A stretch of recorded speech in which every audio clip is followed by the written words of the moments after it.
the desert of the real.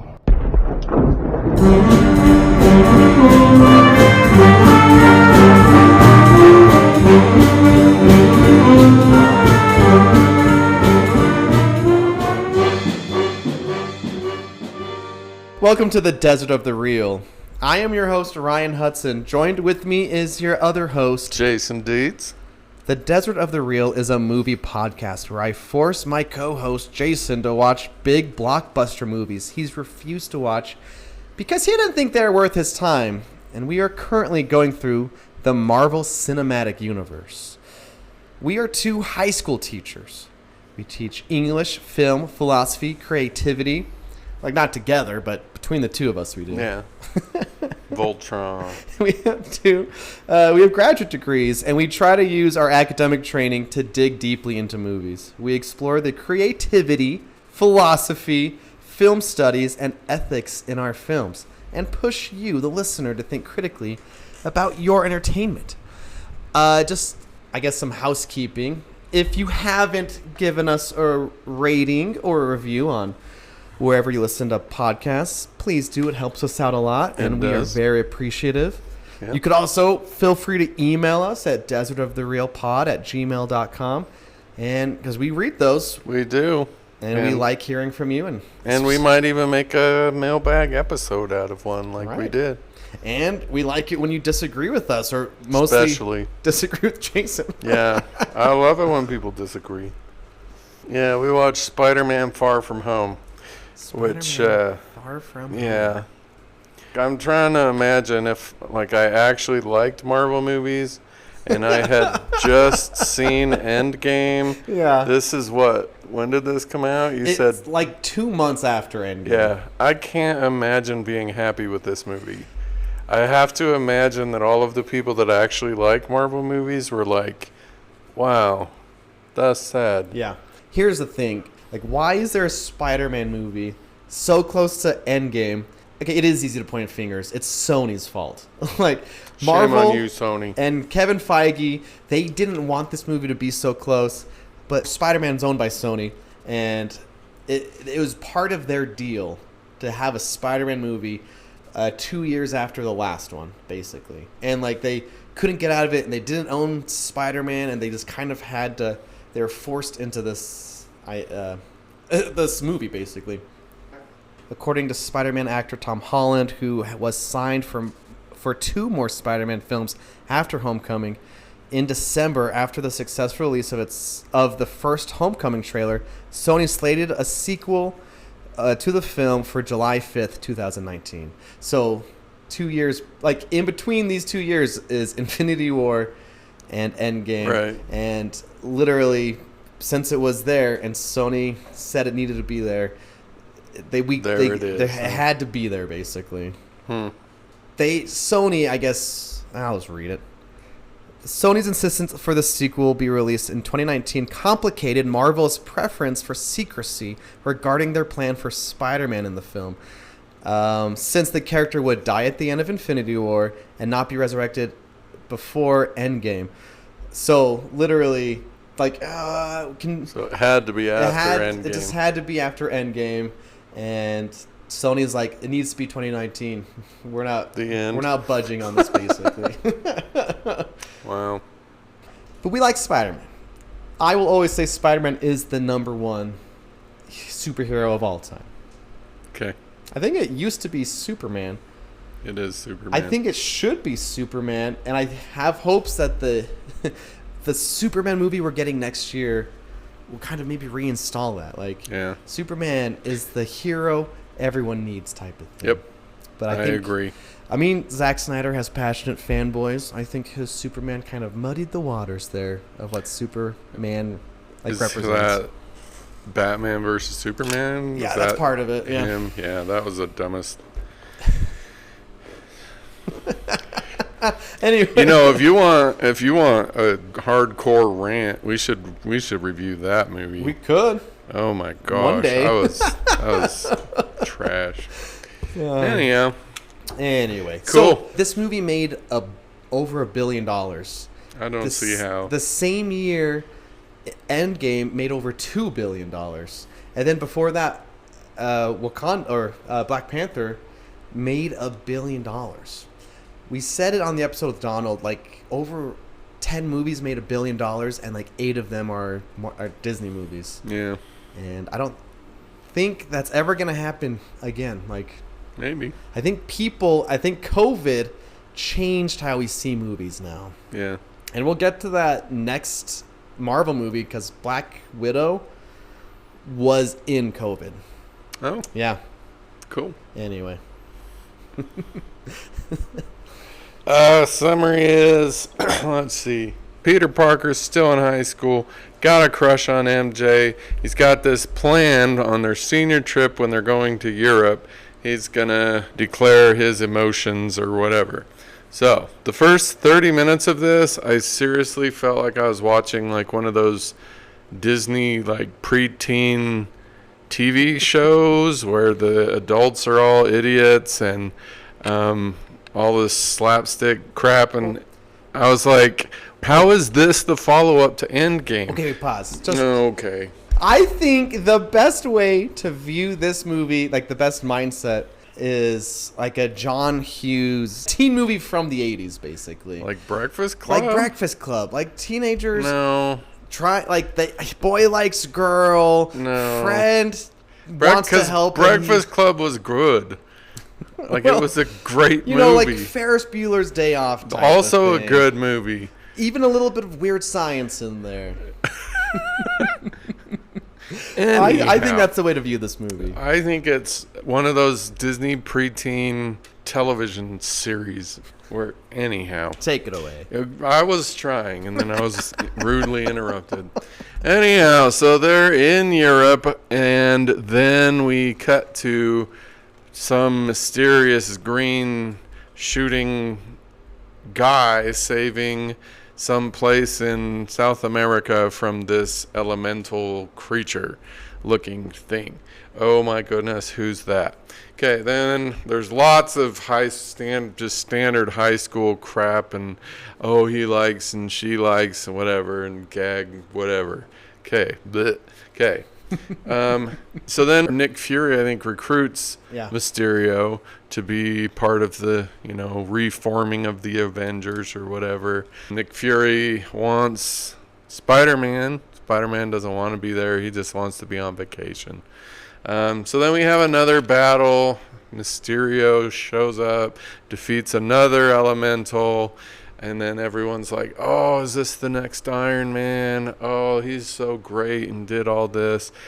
So there's this friendship that forms with Spider-Man and Mysterio.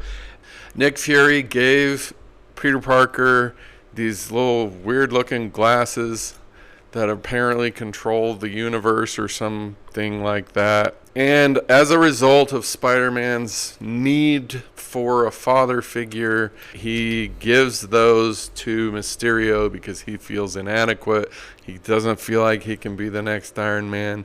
And then Mysterio, which I was actually kind of surprised, turns out to not be everything that he was portraying. He's actually has some desires to be the next Iron Man. I never really decided if he was a bad guy or not.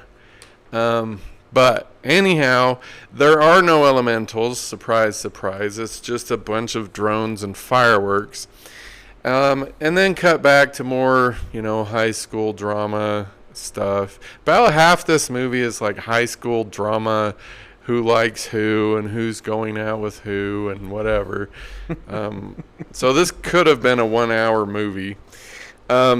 Spider-Man figures out that Mysterio is not who he said he was because MJ found one of the little, was it a drone? Or a bit of a drone or something? Spidey webbed and didn't see the drone and pulled off a part of it. Yeah, and somehow that drone had the entire elemental in it, which doesn't make sense later on because because there's like 1 billion drones, but whatever. Wait, can I? Because I had that same thought, like, oh, this one drone has so much.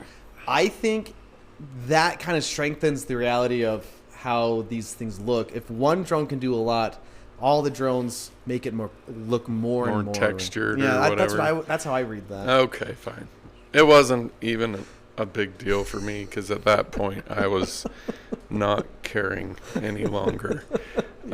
So anyhow, they discovered the 100 billion drones, and there's the standard movie ruining big battle at the end, in which Jake Gyllenhaal's character is mercifully put to sleep by Jake Gyllenhaal, basically. Then they kiss and go home. Yes. The end. What do you give this movie out of 5 stars? 2. 2. Nice. Maybe 1.5. I haven't read. I didn't start it because I have to go back and figure out. It's not worse than The Incredible Hulk. I don't know how high up from there it goes. That's fine. This one does have a lot of people that don't love it. Yeah. I think. There I am. I mean, I don't know if this one's great. It is. I think that you do know that this one is not great. A fun romp. I think it's not fun. It's a good time, and I think there's some great things in it, and we'll get to there. Okay, let's. What did you know about Mysterio before? Not a thing. I was wondering about that because if you know the comics and you see Mysterio in the trailers on the poster, you're like, okay, he's going to be the bad guy, though. He's going to be bad. But if you didn't know anything, I wondered if it did play that he was like... Yeah, I bought it. One of my notes early on is, how is Jake Gyllenhaal acting so poorly? Like, he's not acting well in the first half of this movie. And then once I realized, he's pretending to be a good guy... Yeah. And then it made more sense. Like, his speech with his people was great. When he's giving his speech, it's like, it's us. Yeah. Like, we are doing this. We are going to, we. And then, he gets like, his own ego. Some flips. Yeah, but like what? He took a drink of water and then snap, he's this, like, weird... self-absorbed guy like Iron Man. Like, I think that I kind of like that though, because he was here's the team, but I'm the face, I'm the hero, I'll be shaking hands with the queen type of thing. Yeah. And you know what's, Mysterio has always kind of been like a goofy villain to some degree. Like, in the comics, he was like an actor or something. And he's good at illusions and stuff. And if they were going to have another Spider-Man 4 with Sam Raimi, Bruce Campbell was going to be Mysterio, which would have been perfect. That would have been awesome. Yeah. Yeah, because Jake Gyllenhaal's not goofy.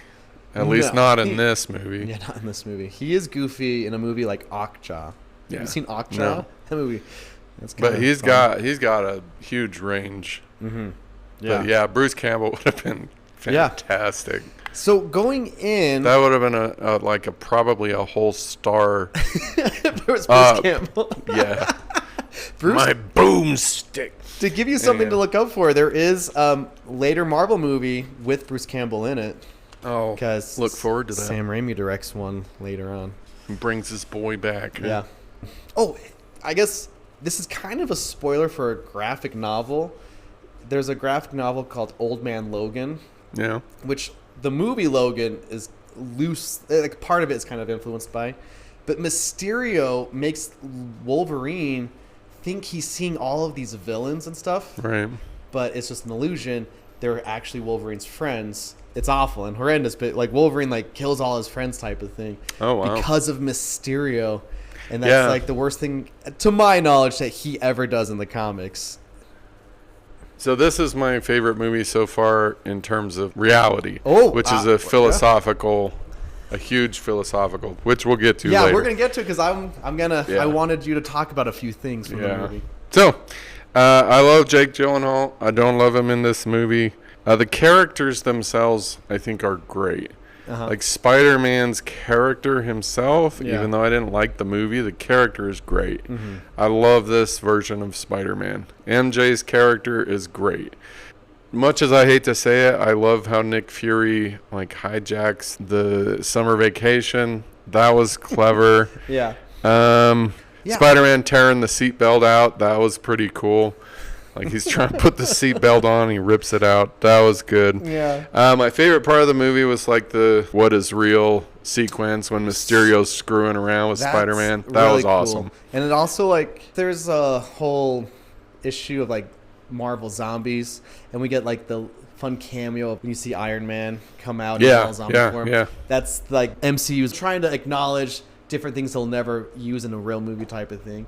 Oh, just, yeah, you know, Marvel, we could do this. We could do this. Marvel zombies, that's a fun run. Let's just give it a nod here and there. Yeah. It's super cool. Yeah. Like all of that. Like that was awesome. Mysterio, like his whole fist like punches Spider-Man. Yeah, a lot of cool visual stuff. Yeah, that was really cool. And then I had a favorite quote, and that's it. So my favorite quote was Mysterio saying, "People, they need to believe, and nowadays they'll believe anything." I will probably actually put that on a T-shirt, because that's basically my drive as a philosophy teacher, as an English teacher, is to make people aware of that. Yes. We have to be critical in what we accept into our belief system. So it was really cool, even though it was said like Mysterio's like, I'm using this gullibility for my own benefit. Yeah. It calls up to our attention the fact that, we're at the point where we're basically willing to believe anything that comes on the feed. Okay. So I am definitely... I wrote that in my little section here for like reality, and we are going to get back to reality and what is reality and stuff, because I know you have a lot of knowledge on there. But I couldn't help with that line specifically. People need to believe in something. Mm-hmm. A little something happened in real life news. Yeah. Time of recording involving Donald Trump. Right. And online, there's just a lot of people that believe conspiracy theories about who's behind it. And it made me think of that. Like, this real life thing happened. But just seeing people from both sides thinking this or thinking that. And, like, I don't know. People believe things that they will read. Or someone tells them what to think about. It comes on the feed. Yeah. Yep. And, you know, in this movie, Mysterio dies. And... yeah. I like his plan when he tells the guy, turn off the illusion, like, oh, but they'll see what I want them to see. Right. And then he had this whole backup plan to frame Spider-Man. Yeah. I like all that stuff. Yeah. Like his backup plan. But it deals with this idea of you see something like on the news or whatever, people are going to have opinions about it. They're going to hear conspiracies about it. They're going to... Yeah, it was interesting. I can't deny that thought didn't occur to me as well. What if this is not what it seems to be? Yeah. So maybe that was Mysterio getting into my head. I don't know. So the things I liked, this did remind me back to my high school days. Like, because I was always, not that I was good with the ladies, but I was always like wanting to be with girls and stuff. I had buddies who were like, no, let's just hang out. It's more fun just to not include girls and things. Right. And he wanted to get with MJ, but Ned, it's like, no, we're American bachelors in Europe. Right. Yeah. he starts dating the girl, and then they break up by the end. Yep. Oh my gosh, I love Ned so much. Yeah, he's a good character. So funny, but it just reminded me of high teenage school shenanigans, and that's why I mean I think that stuff's fun, but. I'm glad you enjoyed that. Here's a fun fact of the real. Hydro Man was an old Spider-Man villain. Like, who's Hydro Man? Hydro Man was just a water-based villain in old Spider-Man comics. And when the water guy fights in Venice, that's Hydro Man in quotes. Because, you know, he's never been a main guy. And it's cool how they work him into this movie. Because no one cares about Hydro Man. Right. And they gave him a backstory when they were in the hotel afterwards.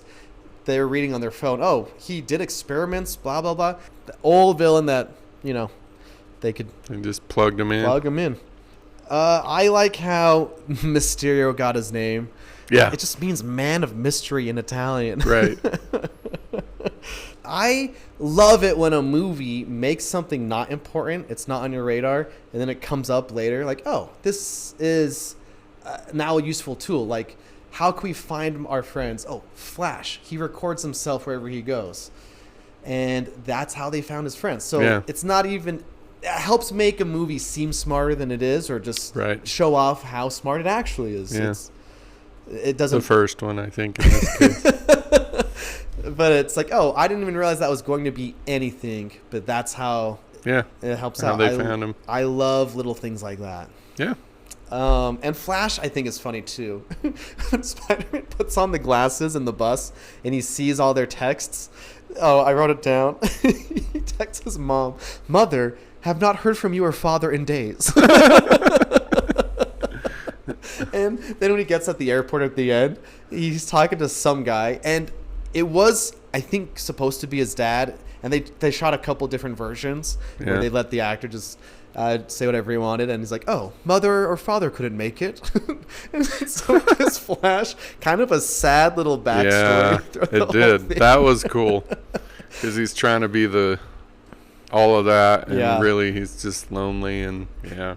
It's like, I love Spider-Man. He wants me to be a better person. Peter walks in the room. "Hey, what up?" Or whatever he calls him a name. Oh man, I like how at the last battle, Jake Gyllenhaal, he's wearing like CGI suit. So when he's wearing that gray suit with like the triangles and stuff, actors who capture in motion capture, they wear that behind the scenes. So it's fun to see it in the movie as itself. Because that's who he was. Yeah. So that is cool. If you see movies like Spider-Man or other Marvel movies and they're a CGI guy, they're wearing stuff like that. So that's just kind of a fun little thing. And then, of course, how could they do J. Jonah Jameson? Yeah. The Amazing Spider-Man, they don't even show him. He gets a text from him at one point. Right. But that's because you can't replace the original. So they don't. And that's the best thing. Yeah. But why even try to replace him? Yeah. Just get him again. That was a good choice. Did you like how the movie ends with everyone being told who Spider-Man is? Yes and no, because so there's philosophy about responsibility and sacrifice. And I think it makes Peter Parker's sacrifice less meaningful, because up until that point, it was up to Peter Parker if he was going to sacrifice his anonymity in order to be, the protector of the world or whatever. Yeah. And Mysterio took that away from him, which I think is a great villainy thing to do. Right. Yeah. And so, it kind of forces Peter's hand. And see, chronologically, the next Spider-Man movie, No Way Home, comes right after this. Yeah. But I don't think it came out for another 2 years. Because of Sony's deal. I guess. But also, you got to give some time to that other heroes do things and things. Right. But there's some funny stuff here and there. No, there is not. I don't text and swing. I did not laugh once in this movie. I rolled my eyes so many times. No, that's... I mean, yeah, but you have a much better sense of humor than I do. Oh, so. no. There was something that was cracking me up. Was it when the teacher tripped and fell? That was a good one. So J.B. Smoove, he was the teacher that went with them on the... Yeah. He's only in this movie because back when Homecoming came out, Tom Holland appeared in a car commercial with him as, I think, Peter Parker taking driving lessons. Yeah. And their dynamic, I guess, was successful in a commercial.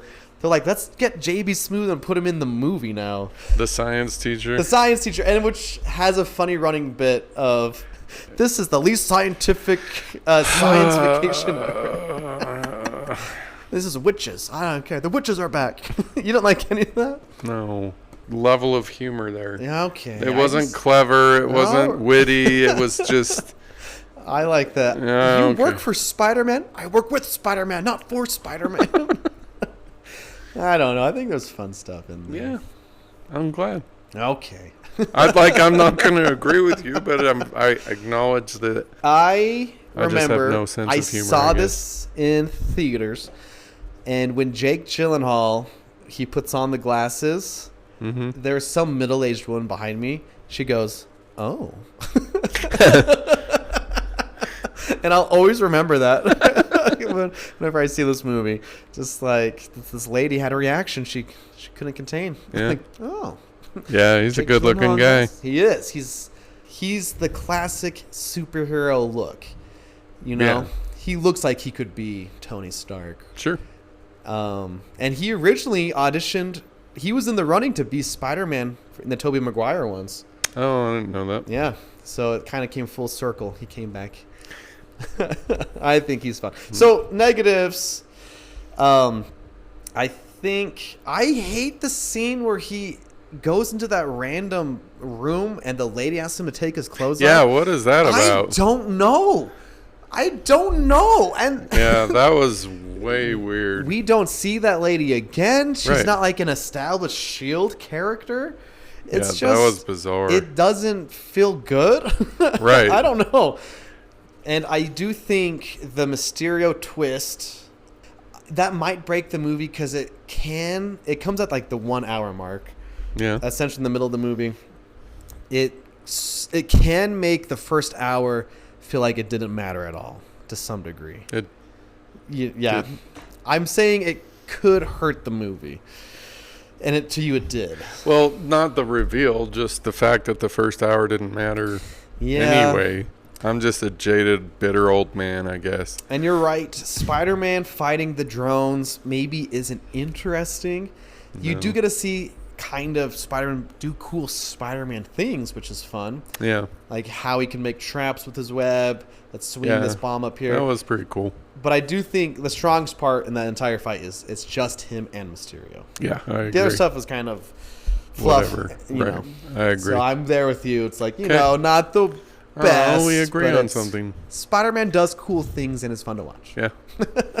So the special effects in the first half of this movie are pretty terrible. Like, especially Spider-Man's moves. Like when he's flipping around on buildings, they look very orchestrated. And then something happens in the second half and it smooths out. I don't know. I'm the only one that noticed that. Or this, I think, is beginning where the CGI from here on out is going to be a little bit dodgy. Oh, well then whoever was in charge of the CGI in the first chunk with Spider-Man's movements didn't do very good. I think what's interesting, though, is because I remember sitting in theaters when Hydro Man was attacking, and I had this thought, this looks incredible, but we don't get awed by CGI anymore. Right. Like we would have in the 90s with like Jurassic Park. Because I was like, oh, this water effect looks amazing. Because water used to be super hard to do with CGI. In fact, early 2000s liquid always looks bad. And then we kind of cracked it eventually and stuff. But we don't, for whatever reason, as audiences, we just, whatever, that's how movies are. And sometimes it's kind of less spectacle, which is kind of a bad thing or a shame to some degree. But there are a few shots, like at the end when MJ and him are talking on the bridge. To me, I'm like, that. Yeah, they're not there. It looks like they're just in front of a green screen or whatever. That will happen a lot. I'm glad that they acknowledged that in the very, very last end credit with Nick Fury's, where it appears he's at the beach, and it was very obvious that it wasn't the beach, and then it came clean. I feel like maybe that was like a acknowledgement. Yeah. Okay, maybe we didn't do as good as we could have. I don't know. Yeah. I do like Talos as a fun character. Yeah. Like, people keep asking me about the Avengers, and I don't know what to tell them. I don't know where they are. I am pretty sure Samuel L. Jackson had no idea about that twist, by the way. That he wasn't actually in the movie. I'm pretty sure that wasn't part of most of that filming, yeah. Oh. Just, I don't know. Cool. I don't know. I don't want to be nitpicky. So, but like, okay. I hope that you can acknowledge that the dialogue, most of the dialogue in this movie is terrible. You can't acknowledge that. Okay. It's Especially Mysterio's lines. Like he has one where he's like, "You're the one that took my family," Okay, well, that's or something. supposed to be bad. He's hamming it up. Like I think it's supposed to be like Okay. that. Okay. Then they succeeded. I'm gonna do what I was supposed to do the whole time. You know, Right. it doesn't mean anything. That it's was all so fake. bad. It's supposed But to okay, be like that. okay. Those I lines are- acknowledge that. I will give you that. But even the rest of it is the dialogue's very juvenile. It Like it's probably is. very young.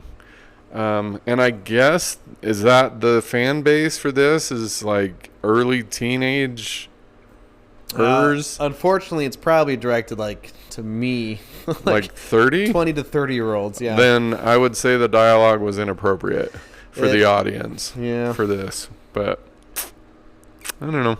I don't know. That's fine. Like I tell my students, if you don't know what to criticize, look for these 5 things, and dialogue is one of the 5, and it's a huge deal. And Yeah. I guess I didn't notice it for me, but You don't ever notice anything. You have the rose-colored glasses of I just love Spidey so much. It's fanboy. perfect. Yeah. Hey, I did knock it down. I mean, you're gonna roll your eyes at this. From a I 5 gave it to I gave it a 4-star. I gave it 3.5 this time. Okay. I think wow. it's a solid, fun, and it's kind of a Endgame is so heavy. Maybe it is nice to just have a little teenage adventure. Yeah, I guess. But that's not an excuse. Yeah. But they're all different flavors. Like Yeah, Black Widow. and I think at this point I've decided I don't really like that that's because fair. it's hard to know where to be emotionally and intellectually going into any of these. That's Um, yeah. So there's not really a movie franchise like this franchise. True. Even franchises that have been going for decades, like Godzilla or James Bond. yeah. So Spider-Man doing Iron Man-y things? Yeah. No. No. Like when he was making the suits? Yes, no. Oh, We're not doing I that. like that. No. No. I love Led Zeppelin.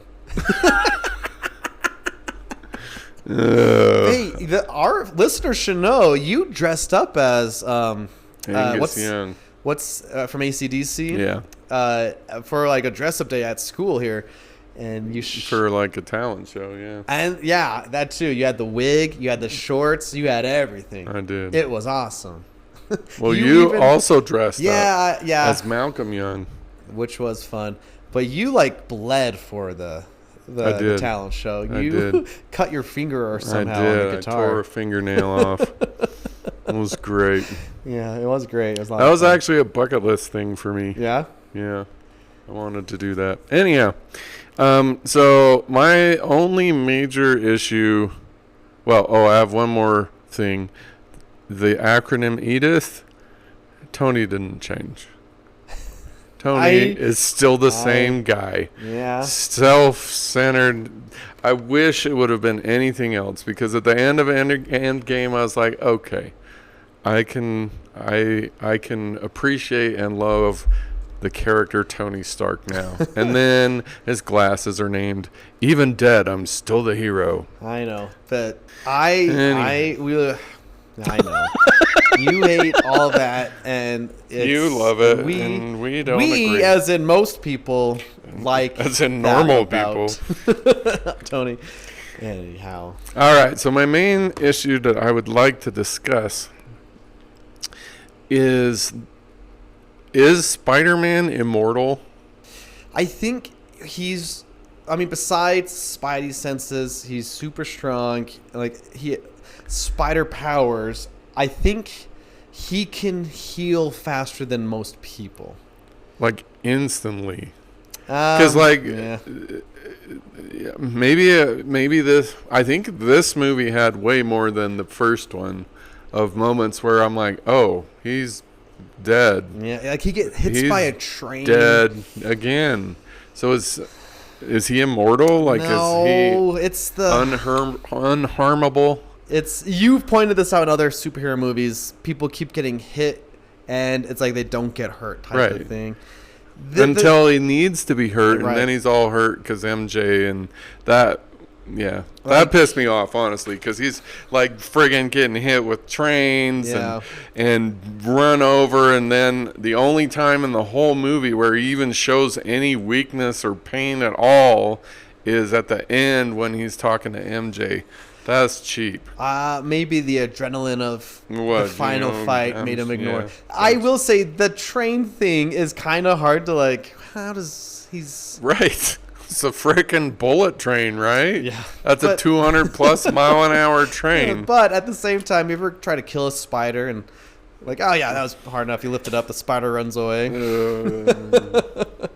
I mean, he is a strong individual, as like Spidey. He's immortal, as far as I can tell. Yeah, I mean, I don't know. That's why it's in the first Spider movie with Willem Dafoe. Yeah. Like when Green Goblin And, like, the beats good him ones. up, Yeah. it's so visceral. Right. Almost. Like, Yes. he gets his butt. That's kicked what in I'm that. talking about. I'm not. That is kind of. Yes, something because is- those Spider-Man movies were good. Like, those ones were really good. And I will say, out of all the stuff in this movie, getting hit by a train, it's like, oh, we're just gonna Let's shake that take off. that off. No, yeah. Okay, good. Yeah, So, it's- see, you're coming along. It's not the best. I do love it. He wakes up in the Netherlands. Oh no! Yeah. Where is it? The Netherlands? Yeah, that was funny. And then like, they're stereotyped that they're just so happy and kind. Yeah. That's the best. Yeah, that was fun. The people in jail, like, oh, he's probably talking to his wife. She's expecting. Yeah. Oh, that's so good. Yeah. Yeah, they close the jail door after Spidey breaks out. And they, yeah. Anyway, you're right. That's Okay. gotta have to. I'm glad I'm not the only one. So. Do you have any negatives? Just like I already said, the Okay. Mysterio thing could break the movie. The climax is maybe not as good as it could be. And Yeah. the woman asking Peter to take off clothes for some reason. Yeah. Whatevs. Okay. So philosophy. Okay. This has. I have some stuff to feed into your feed. too. Because obviously Mysterio's whole thing is changing what we see, changing reality. So the question, which maybe a philosopher has asked once or twice, what is reality? Maybe. Maybe. They might have. Yes. Oh, I see. That's was like- that is like one of the three pillar questions I thought of you were philosophy. saying maybe this movie brings it up. I was like, I thought it was pretty good. That Yeah. this, No, this it is did a great job of that. Because then later on, Mysterio says it's easy to fool people who are already fooling themselves. Yeah. That's another great line. And then when the boy who's trying to get with MJ, he's like, doesn't this seem crazy to anyone that Peter blah, blah, Right. blah? And MJ quotes George Orwell at him. Right. The very concept of objective truth is fading out of the world. Yeah.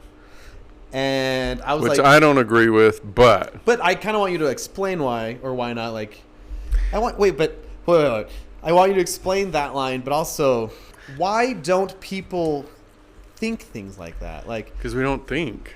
So That the makes sense what I'm question of asking. truth, yeah, I I understand, want you to give me is a question of objective truth versus subjective truth. So objective truth is going to be true no matter what your perspective is. And then subjective truth is dependent on perspective, on your childhood, on, the movies you've seen, whatever. So what Orwell thinks or thought, especially, we can see it in 1984, is that the idea of an actual truth that is true no matter what is going away. It's all who's shaping you. It's all how has your past experience colored this moment and whatever. I don't agree with that personally. Okay. I do definitely agree that the majority of humanity is not connected directly to objective truths. Does that make sense? So the majority of humanity as far as I can tell from my little place here where I am, is content to let other people tell them, what does this mean? We are no longer interested as a species in reasoning for ourselves, in analyzing things for ourselves. See, that's kind of tied to the Mysterio quote, like we were talking about with Trump getting shot at. People are just willing to tell me what to think about this type of thing. Yes. Yeah. And so it's honestly terrifying to me, because we as a species think that we know the truth when, you know, we've gone through our feed and now I know the truth about whatever it is. Global warming is an easy one, but, you know, Project 2025 is one, as of recording, is something that there are so many people saying so many things about this project. What's real? Well, it's a 995 page document. Who's going to read that? Odds are average standard American citizen is not going to read that. And you can also get fun, like, quips or bite-sized statements on TikTok. Right. And so we are content not to do our research about these things, not to actually learn and make our own decisions.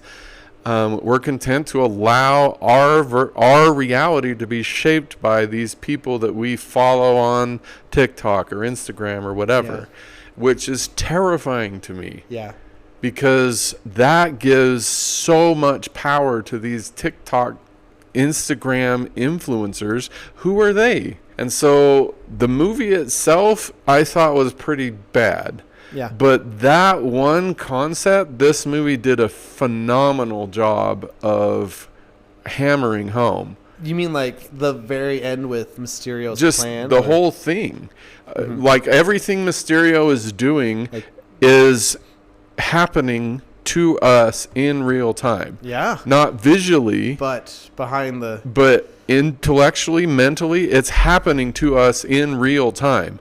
Every single time you get on your phone and you scroll and you read something, somebody's idea about something that you haven't researched, and you're like, oh, okay, I accept that. You are in that Mysterio reality shaping chamber thing, whatever it was. That's what... Which is flat out terrifying to me. That's something I try to stress in my English class. Research, like going and looking for things. Anyway. But the response from a lot of students is, why do I need to do research? They already did it for me. It's right here in my feed. Come on. There was a quote from Christopher Nolan recently I saw. He said most information's not on the internet. And people are like, what do you like? Obviously the mindset, like, what are you talking about? Internet has so many things.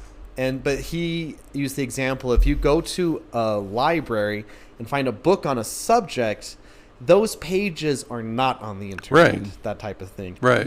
There's so much information that exists, but not available instantly.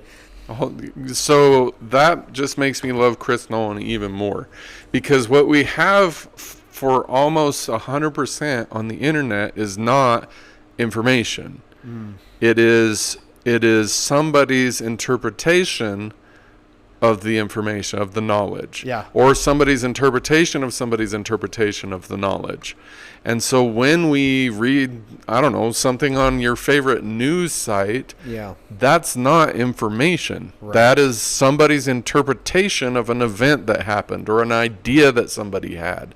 And so we're at the point where our connection to objective reality is being robbed from us. And so the title of our podcast comes from Jean Baudrillard, The Desert of the Real. That's what this movie, the good part of this movie, that's exactly what this is about. Is the desert of the real in this movie is Spider-Man is fighting a physical being that is called Mysterio. But that's not good enough. So we have all this amazing things, like the coolest part of this movie isn't real. Yeah. It's not reality even in the movie itself. It's this like vision that Mysterio has of how to manipulate and play with Spider-Man. Right. That is what is going on every time you get on Instagram. Yeah. Every time you get on TikTok and you let somebody else tell you what to think. So welcome to Mysterio's playground. Right. Okay, I have a question. Don't mean to point this out to all our listeners, but you're older than I am. Yes. So therefore, you've gone through more years than I have. And I have less of a sense of humor. Yes. When you were younger, were people more curious, or can you maybe? I don't know if you can pinpoint an exact time. Curious. Like to look up things, research things, to not be led astray. Because you were just saying how right now we don't care to do research our own. We want to be told what to think. Yeah. Was there a time where it was different? There was a time when it was less precarious, I would say. I don't think that humanity's general intellectual laziness is a new thing. Yeah, I guess that's fair. But we just have access to each other's thoughts now. Right. I had no, like, we had the newspaper, and that was the only real access I had to someone else's opinion of something outside of my head. Yeah. And so I guess I would say that I wouldn't say that we did more research. I would say that we formed more of our own opinions. Yeah. And if I didn't have the research about it, I didn't think about it or didn't care about it. Right. And that's another thing I think that we have left behind at this point. I don't think that we have the option of not caring anymore. Yeah. If you are on one of the social media platforms, you give up the opportunity to not care about whatever it is that the Mysterios of the world think you should care about right now. We don't ever know if you get all of your information from social media. You never know who is feeding that to you. Yeah. You don't know if they are pro or con anything. You don't know unless you are trained rhetorically, unless you are a critical thinker and you actively assess what's being given to you. You're just being written. And so I guess this was a good movie after all, because I've been wanting to give that little whatever I just did since we started this. Oh, really? Yeah, because that ultimately is my biggest concern about humanity generally, is that we don't think anymore. We have surrendered our ability to create or assess reality to other people, to influencers, to people that just look good in underwear or whatever. What do they know about reality? Why are those the people that you're allowing to create your reality? They don't have any credentials. They don't have any reason for you to, other than they look good or they're funny or they have whatever. The number of followers. Sure, or they have a lot of followers. That doesn't mean anything. And so as a society, this movie has brought that to our attention. So we are living in the Matrix right now. The Matrix is social media and all of the people that are filtering the information that you are using to make decisions and to form opinions. So you're there. You're in this world that's been created for you that potentially has almost no connection with objective reality at all. I think that's exactly what this podcast is for and what people are looking for. Takes like that. I think that idea is super powerful. Like, Mysterio is a comic book character in this movie. Yeah. But in real life, Mysterio looks like social media. Yeah, Mysterio looks like, what is that misogynistic weightlifter guy? Oh, Andrew Tate. Yeah, he looks like Andrew Tate. Yeah. He looks like, I actually literally have no idea who influencers are. He looks like, who are the influencers? There's another big one, Jordan Peterson. Sure, he looks like that guy. There's the guy... Anyhow, pick your influencer. Right. That's Mysterio. I don't listen to any of these guys anyway. That's Mysterio. That's awesome. And he's doing to you what Mysterio did to Spider-Man in this movie. And not even just maybe one person. It might just be... Right, it's the collective. The funnel of, like, if you go on TikTok, or not TikTok, like Twitter, which is now X, Did you know that Twitter was rebranded to X? Why? Because Elon Musk thought it was more brand friendly. I don't know. Anyway, Okay.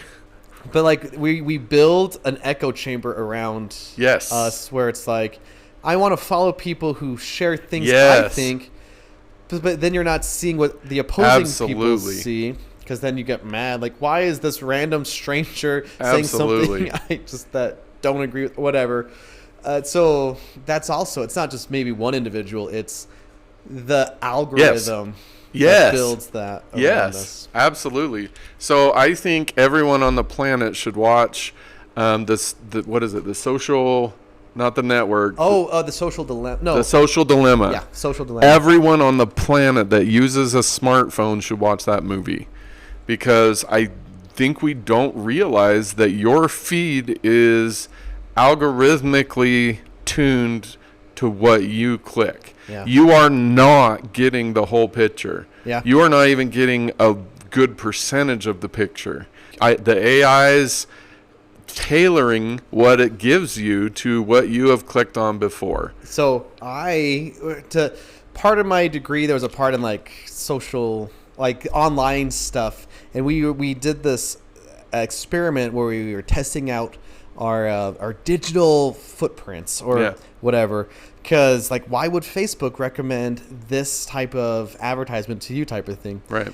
I at the time surveyed my students about if they were worried about their digital footprints, Right. and almost they didn't care. Yeah. It was majority like, oh, we That's don't care about that. terrifying. It doesn't matter to us. That's terrifying. Because for one thing, it's hard to control.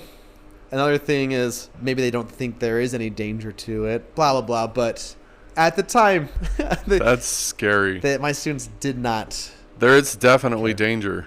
Yeah. So here's a very simple way to start combating the Matrix or the Mysterio or whatever. Sure. Is on any issue, whatever comes up in your feed, go find the people that disagree with that. And just read a little bit of their reasons. That's it. Just do that. Yeah. And that'll start like your transition into being able to think critically about the reality that you live in. Yeah. Because there is never, ever, ever just one side to anything. There's never, like, social events.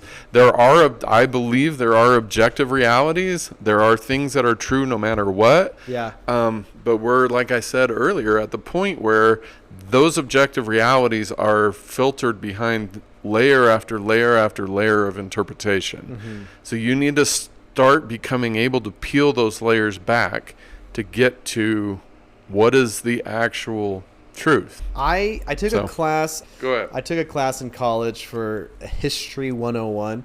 But the first lesson of that class was you can't trust history books. Yeah. Which was a new idea to me at the time. Yeah. It's like, oh, this is a book about this thing. Why wouldn't I trust it? It's not like Joe Blow on the internet. But the whole point was, yeah, but what does another historian say about the same thing? Yeah. I love all. I think Yeah. I love when you can uncover a deeper philosophical idea than Yeah. you thought. And I'm going to try to do something similar with kind of a media literacy of the real. Like, Let's do what it. can we find here? So there is a deleted scene which I think was a mistake to cut out of this movie. At the very beginning, when he still had the Iron Spider suit, there's a scene you can like watch on YouTube if you want. He's like taking down some thugs in like a restaurant. But I think that scene set up the idea of why doesn't he have spidey senses? Like his Aunt May throws a banana at him. It's like, where's your Peter tingle, you know? Right. I think this movie tried, and taking that scene out, shot them in the foot with this idea to show it was over reliant on technology. He's not letting himself be Spider-Man properly. He's letting the technology do that part for him. Because at the end, he literally talks to Happy about not having the Spidey sense like he used to. Yeah. It kind of feels like a plot hole without that deleted scene. Because, like, oh, why doesn't he have Spidey senses? And because the whole final interaction with Mysterio is him listening accurately. He can now sense where the drones are and stuff. And then he could sense that he was looking at a fake Mysterio on the ground. Right. And because he had to overcome, I guess a reliance on technology is one way to look at it. There's other metaphors probably. Yeah. But that one definitely makes sense. Overcomes. And now he can finally be Spidey again. He has a new suit. He's ditching the Iron Spider suit type of thing. But also, Tony Stark is sprinkled everywhere in the background of this movie. Sure. There's murals to him in almost every country he goes to. I thought of this idea that I'm going to admit I'm not an expert at, we'll say. Because the idea is like, who are you after someone dies? Like, when someone dies, who are you after that?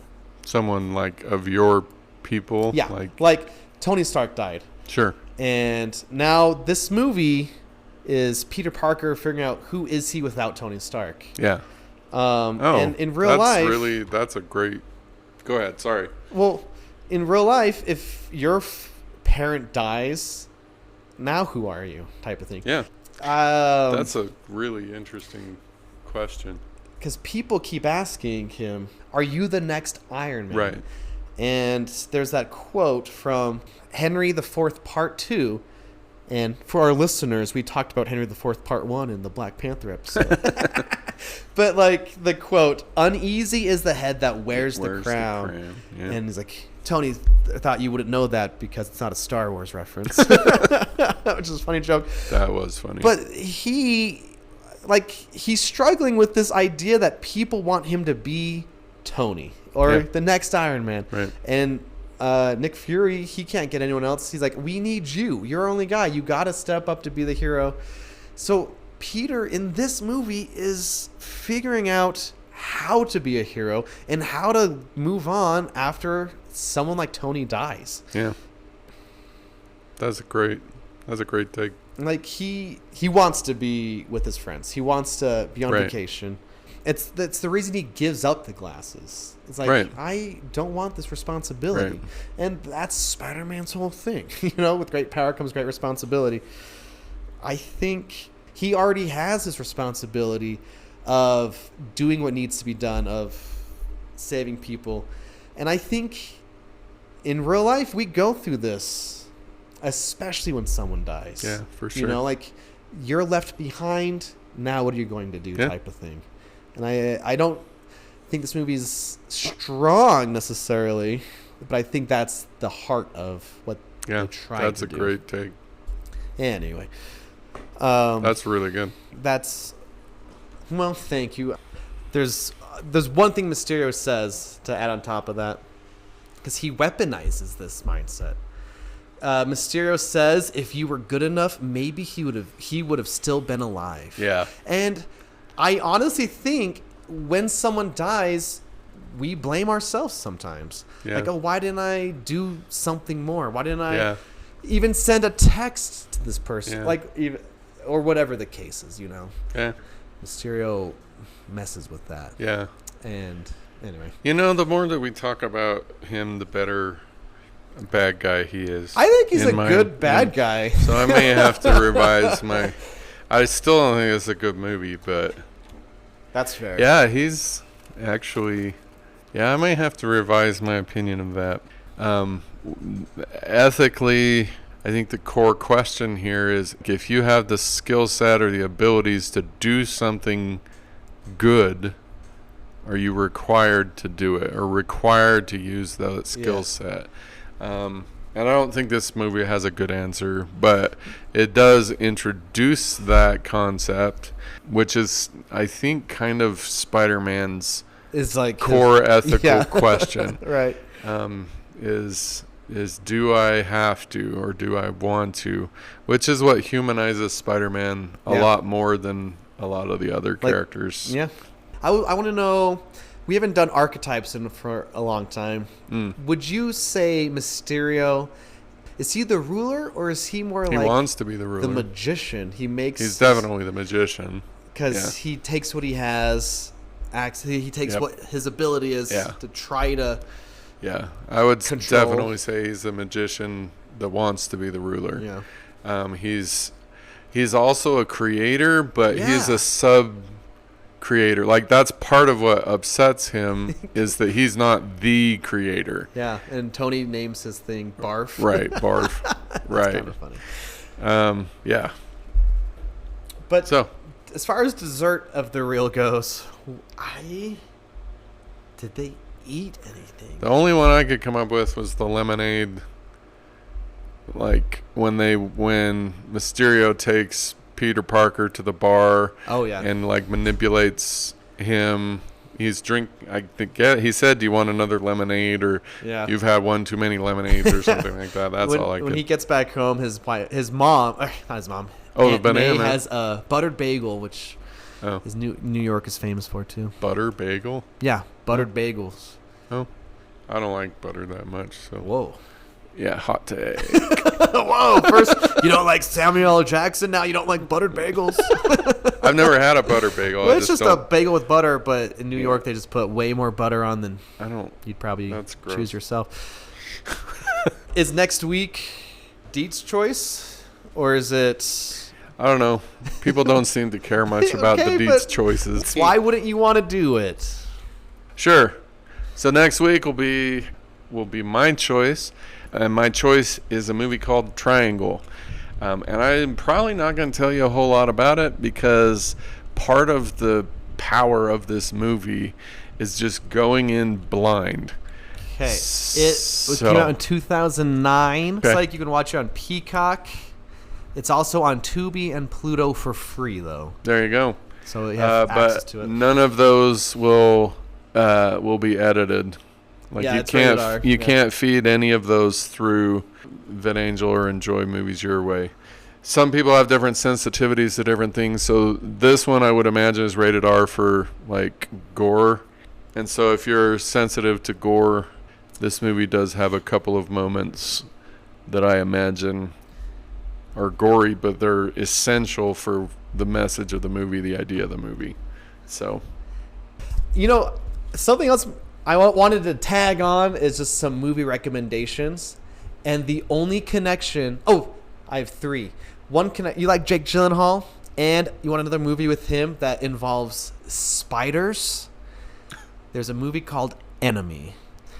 Enemy is almost as art housey as they come. It is it's slow, but that doesn't mean it's art housey. But the ending is confusing, and it's up to you to interpret, which is a lot of fun. The director told the actors not to explain what the spiders mean. And I was like, what does that mean? Now I want to know. Enemy is rated R, though. okay.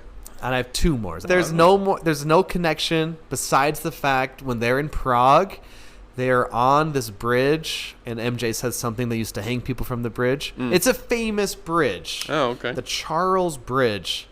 Two of my favorite movies of all time also include a scene from this bridge. The Brothers Bloom, which is a Rian Johnson movie he made before Looper. There's a scene where the characters are on this bridge, and then Tarsum sings The Fall. There's just one moment where a character jumps off this bridge into the water below. And I just, I love those two. Those are easily maybe my... I think The Fall is in my top 5 of all time type of thing. This is an iconic bridge. If you're looking for more movies to look up and see, there you go. Should I throw some in? Yeah, recommendations of the reel. Recommendations of the reel. There's a movie called Nefarious that I very much enjoyed. It's basically a guy that's been possessed. He's on death row, and the whole movie is that guy's interaction with I think he's a priest or a lawyer or something, but it's phenomenal. If you like thinking movies and movies that'll force you to reconsider, that one was fantastic. And I just watched literally yesterday a movie called The House at the End of Time. Have you ever heard of that? I've not even heard of that. That is another movie that you need to go in blind.